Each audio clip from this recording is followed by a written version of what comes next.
Hi everyone, I'm back on YouTube this week and I wanted to share with you a video from my Creative Blend art program. The video is all about markers and pens, and I certainly use markers and pens a lot in my art, and it's a supply that I get many questions about, and I wanted to share with you a video that really goes into the brands I use, why I use certain products, when, some of the things that you need to look out for. So I hope that this video is helpful and that you enjoy it. Let's get straight into it. Hello everyone, welcome to the Art Supply Deep Dive. This month we are focusing in on pens and markers, and I thought this would be a good medium to explore because I often use pens when I want to get something quickly down and I want to try out different types of compositions. So it's a handy tool to have for fleshing out your ideas, but it's also good for working with mixed media. I use pens with all sorts of other supplies, acrylic paints, watercolor paints, and I have quite a few that I use, and I'm going to run through them with you and talk about some of their features. So let's start off with my favorite pen, and this is the one that you are probably familiar with and you've seen it in my work or in Instagram photos and things like that, and that's the Posca paint pens. So I've tried a lot of different types of paint pens over the years and I've settled into mostly using the Posca ones. I do find that they are the most durable. I do get quite a lot of life out of them, whereas some of the other brands I've had trouble with the nibs clogging up and not getting as much use out of them as I would want. So the Posca paint pens are filled with what I think is pretty much acrylic paint. They are very opaque, so they provide good coverage. They are pigment based, so they don't fade. They don't have any kind of smell or odor, so they're easy to work with. And they come in a huge variety of colors and different types of nibs. So I have a range of them here in front of me just to show you the variety that you can get with them. So this one here is a new one that I purchased, and it has a really thick, chunky nib on it. And I have quite a few here that are sort of my go-tos. I often use the very fine ones. So this is the PC1MR, and it's a 0.7 millimeter nib on it. And I like using this for doing botanical drawings over my paintings. So over my watercolor paintings and over my acrylic paintings. I do find that the acrylic paint pens do work best over the top of acrylic paint. They work on top of watercolor, but sometimes the watercolor can get reactivated by the paint and they can seep in a little bit more, whereas they sit on top of acrylic paint really well because acrylic paint has that more plasticky kind of surface. If you find that your paint pen isn't working very well, there are a few reasons why that might be happening. One of them is you could have left it for quite a long time. So often I'll pick up a pen that I haven't used for months, I'll try and use it and the ink will be quite watery. It really does need a big shake. That's something about these pens. You'll see me in my classes often furiously shaking them, trying to get them going. And they need a lot of shaking to get the ink fully mixed up and also down into the end of the pen. So that's one thing. The other thing is that the nib itself could be clogged up. If you've left your pen out and you haven't put the lid on, the paint may have dried on the top. Or if you use the pen over the top of another medium that is still wet, that is something that will kill your pens, or at least get them very clogged up to the point where you need to clean the nibs. You can pull the nibs out and rinse them off with water, and that can recover them. So you can take the nib out, put it in some hot water, give it a good rinse, try and get any kind of crusty stuff that's on there off, and then put it back in the pen. So let it dry, put it in some paper towel, let it dry, and then put it back in. So you can try that to get your pens going again. So I've always stored my pens horizontally, but I have recently checked it out on the Posca paint pen site, and you can store them vertically if you want to. So that's good to know. If you are limited in storage, you can just put them in a cup or something like that and have them standing up. So let's have a look at some of these pens. I thought what I could do is just test them out a bit in my sketchbooks. I have a variety of different sketchbook pages here. So you can see in this page where I have used a Posca paint pen just for the little dots that I do. That's one of the main areas where I will use a paint pen. Also on this flower here, you can see that I've added some line details. I've also added in some botanical shapes. So that's all been done with a white Posca paint pen. So what I wanted to do, a bit of a change of style, but I wanted to try out this thicker style of paint pen. It's not something that I would typically use, and I'm going to get it going. So this is a brand new paint pen, so it is going to need a lot of shaking and pumping to get the paint out. So let me do that first, and then I'm going to get something down on this page. It always amazes me how long it can actually take to get the ink going with these. Now it's coming. I'm not used to these really fat pens and how long they take to get going. So it took quite a lot of shaking, but also pumping. So pumping is really key. That's when you push the nib down onto the paper and you just push it up and down to get the ink coming out. So now it is coming out super opaque, which is what I expect from a Posca paint pen. They are filled with opaque paint. So I was waiting to see that come to the end so that I could get started. So now it's working really well. And I'm just gonna use this whole page and just divide it up. My thinking with this is that I would then come back over the top later and bring in acrylic paint, but that using paint pens can be a really good way to start a page and also start finding a composition. So you might, think about where you want to have the most active parts of the painting and where you might want to have some space. So as I do this, I'm already starting to think that maybe this could be an area that's a bit more spacious, and over here where I've put a bit more mark making in might be the area that has more of the energy, more of the focal area over on this side. So I do really like how quickly you can get something down using these thick pens. So moving on to a finer pen, I'm going to show you another pen that I sometimes use in place of a Posca pen. So I have here a gel pen, and there are all kinds of different gel pens on the market, but this one here is a Uniball Signo Broad gel pen. It's got pigment ink in it, and it's a similar sort of size to the fine Posca paint pen. And these ones just flow a little bit differently. You don't need to pump them in the same way. They work straight away. Let me get a page so I can show you. Hold on. Okay. So I've got another page here in my sketchbook. This is acrylic paint. And, if you wanted to just come over the top of this, and let's say you wanted to add some marks with white, so I'm sort of picking up this mark but doing a smaller version of it, you can very easily, so this is a brand new pen, I've not used it before, no pumping, no getting it going, it's working really beautifully. It flows so nicely. It reminds me of a writing pen. It's got that fluidity to it. So if you do writing in your pieces, or if you like to do, hand lettering, something like that, these would be really good for that.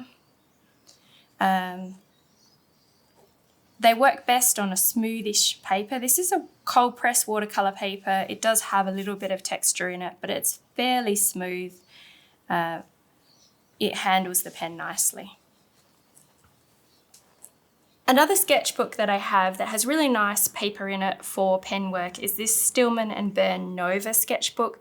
This one here has got 3 different coloured papers in it, but it's quite smooth, so you could go in there with your gel pen or your white Posca paint pen, and you can just start, drawing, adding any kind of little patterns or marks that you want to, and the smooth paper is going to work really well. So if you're into doodling, these are really great pens to have. And Sakura is another brand that does the Jelly Roll pen, and they're very similar. So that's another brand you might want to have a look at. Once you start, you can't stop. Anyway, this is just for demonstration purposes. I have some other really nice colours here that I picked up from the paint pens. So this here is a khaki green and also a brown. So I picked up some neutral colours because I was thinking of using this particular sketchbook for a more neutral palette, but the paint pens also come in a lot of really lovely, bright, vibrant colours as well. So the Posca paint pens are the main ones that I use in mixed media. When I use my fine liners, which are things like the Micron pens and the Pitt pens, I usually use them more for just drawing, maybe a bit of light watercolor, but I don't use them on acrylic paint or anything too heavy because the nibs or the ends of the pens are a lot more sensitive. They're not as hardy as a paint pen. You can see here, these ones here have the metal tips on them and they get damaged quite easily. So I like to just use these more for sketching and drawing. They are great for that and they work well on a nice smooth paper. So something like this, what's this paper again? This is the Canson Mixed Media Imagine paper, which is very smooth. So the good thing about Micron pens and the Pitt pens is that they are fully archival, they are waterproof, so once they dry they don't smudge, which is great if you want to come over the top with something like watercolor because it won't reactivate the pen. They don't have any smell and they are light fast, so they're not going to fade or anything like that. So they're a really strong pen to use in your artwork that you can rely on. The Micron pens are really similar to the Pitt pens. So I have, over the years, found myself reaching more and more for the Micron pens. Let me just open up. I just bought another set of the Pitt pens to compare. And I'll open them up to have a look. So they come in all different thicknesses. So if you are into drawing and you want to do a lot of shading and detail, you can get all sorts of different types of pens. The main size that I use is the 0.5. So let's have a look at that.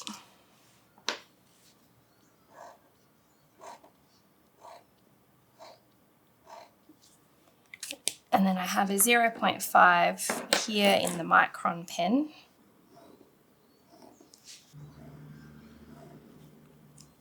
I can barely tell the difference. They are really similar to use. This one's sort of running a little bit better, but that's probably because it's brand new and I haven't used it in anything and clogged it up in any kind of way.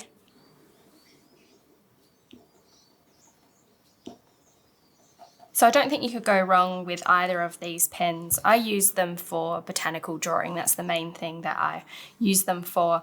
They're both going to work in a very similar way.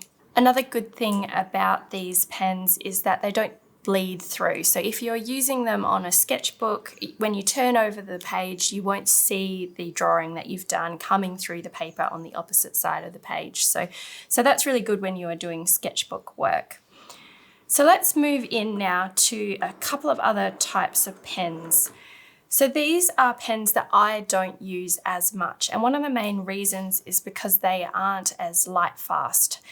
All of these pens are light fast, permanent archival pens. When you move into some of the coloured pens, so coloured markers and alcohol-based markers, they aren't light fast. So that means that they can fade over time.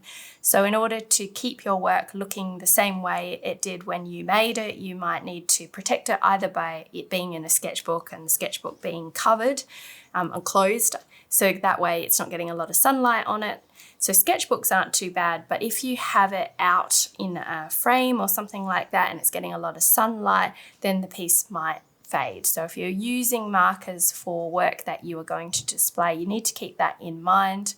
You can protect it by using UV glass and things like that, but they do have, challenges when it comes to the archival nature of the work. Having said that, they're very fun.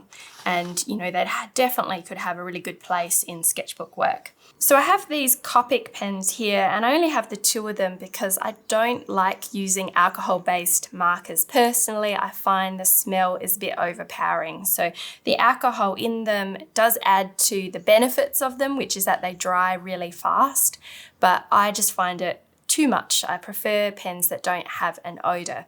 But these are really well-known pens. You've probably heard of them. They're used by a lot of illustrators. And the reason that they're so popular is because they offer the ability to blend really well. So you can get colored areas without any streaks, you can layer.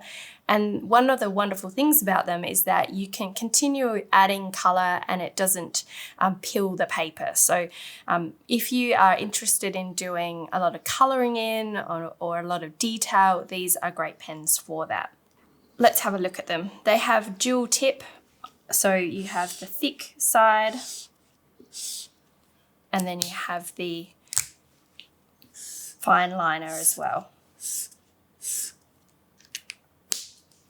So this is actually a really lovely color. It's the olive green. Let's try this other one. This is rose salmon. So we've got the fine line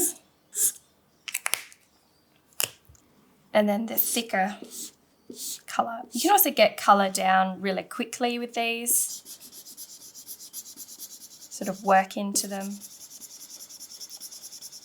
I'm not finding the smell on these too overpowering. I have another set at home. It's not the Copic brand. It is a more affordable brand and they have a really, really strong smell.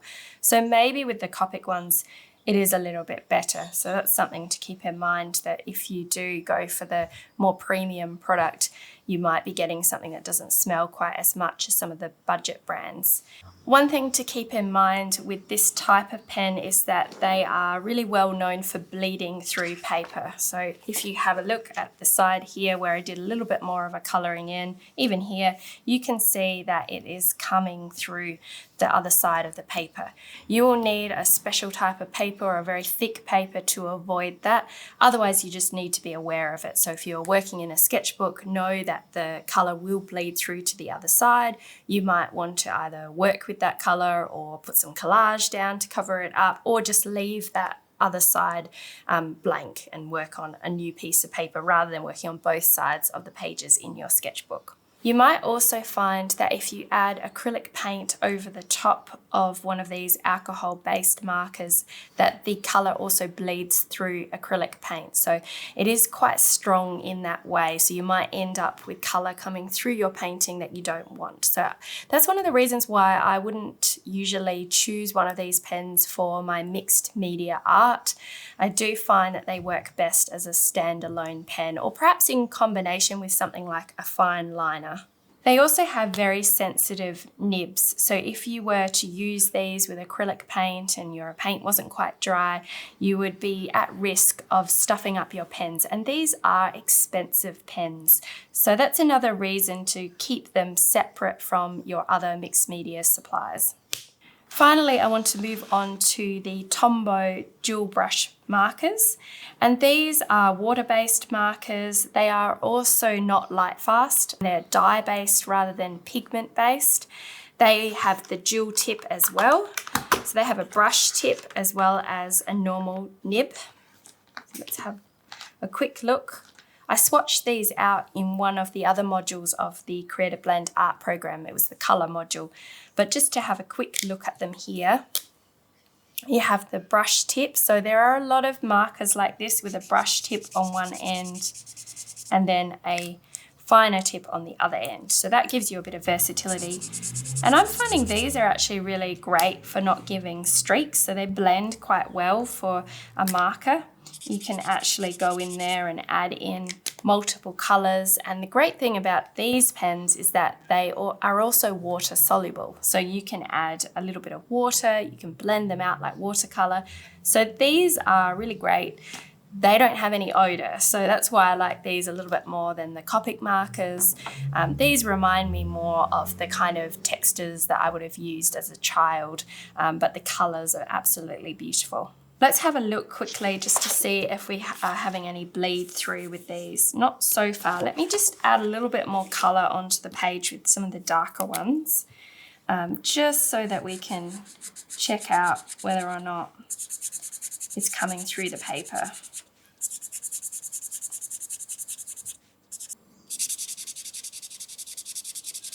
I'm just going to layer a little bit too.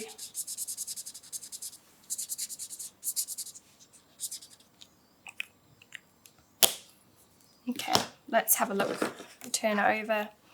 And you can see there's absolutely no bleed through for these pens. So the only pens that I have that do bleed through are the Copic markers. The rest of these pens do not bleed through, so you can use them on both sides of a sketchbook. I just realized I have another couple of pens here. These are also markers. These are the Sakura Pigma Sensei. So they're a little bit similar to these pens here, but in the black. They come in all sorts of different nibs. I like using these ones for quick sort of compositional sketches. So I have a thick one there, 1mm, and a fine one, 0.6mm.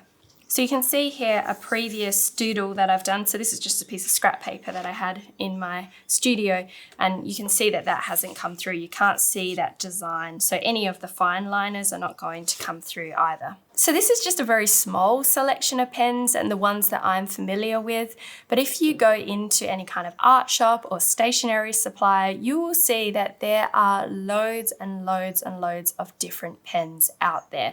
And for every type of pen that I've shown you today, so the paint pen, the fine liners, the water-based markers, the alcohol-based markers, there are many brands that do the same thing. So you will have a whole lot of brands to choose from.